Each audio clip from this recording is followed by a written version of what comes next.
Good evening, everyone. First of all, thanks for the kind invitation. It's my pleasure to be here the second time with a specific the topic that regarding my the publication. This first, let me share my presentation, and then we'll continue. I hope it is just available for everyone. Okay. Today, the topics that you mentioned, we will start talk about the Türkiye, just new Türkiye. I started to write this article during my visiting as a visiting scholar at Sakai University in 2022. And the Professor Brenda Brown from the United States, from the Berkeley, if I'm not mistaken, her books attracted me and forced me to rethink the Turkey, this establishment of the new Turkey. And the article that and then it's a great the opportunity for me to share my findings regarding my article, the new Turkey and its foreign policy, as well, because the concept is being changed. So it means that yes, the limits and the principles and narratives of the foreign policy is going to be changed as well. So the topic is Turkey, the building regional peace. And then we will continue. We'll have some just certain the question that how does the new Turkey, the project, transform to the notion of the sovereignty and state within the post-Kemalist, the neoliberal era, and its impact on its foreign policy. The background, let's say, the context of the modernity. We have just certain concept, the sovereignty, secularism, and so we had the nation state and so on. The hypothesis was that just simply traditional, because what was traditional that started, let's say, from the 16th century, and then the nation states started to be emerged as the new types of the state within its the certain identities, the secular based identities that the Turkey transformed and embraced such kind of ideology and identity.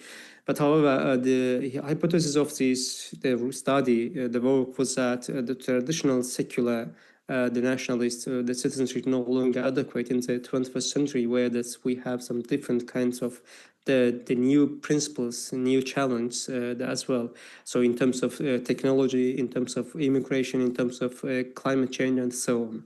So the states are being supposed to have the new the adoptions, the principles, new narratives to be survived in these the new uncertain times globally.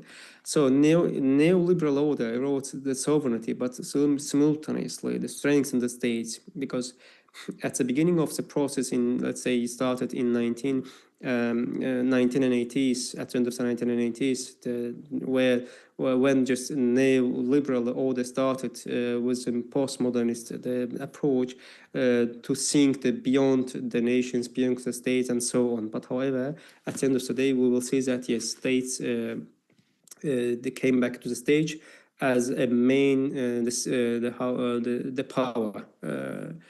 So ambiguity, the decline of the nations, the classic nations, and resilience of state power. This is how these are the hypotheses of the study. We have the certain, as I mentioned before, there's certain key concepts in order to understand the transformation, because for better understanding of the Turkish foreign policy in in the 21st century, we need to understand the transformation of the key concepts, the modern concepts in terms of sovereignty, for example, which is in crisis. We have, for example, walls, the borders, the migration, and so on. So nation and the state, another the key concept of the modern time, and also the nation as well. Nomos and nation. Nomos comes from the German the philosopher Carl Schmitt. He mentioned that.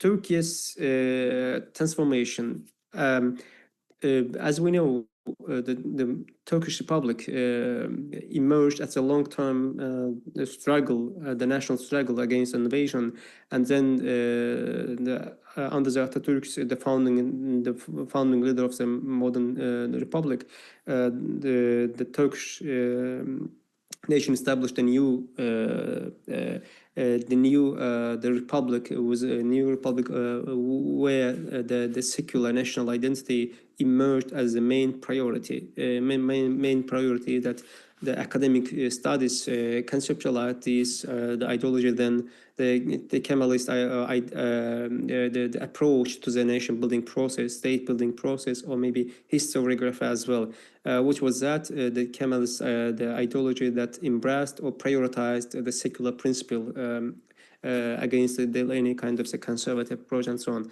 It was available in the first, specifically in the first part of 20th century. But however, in the process started at the end of the 20th century and culminated in the first part of the 21st century, because simply the world is being changed within its principles.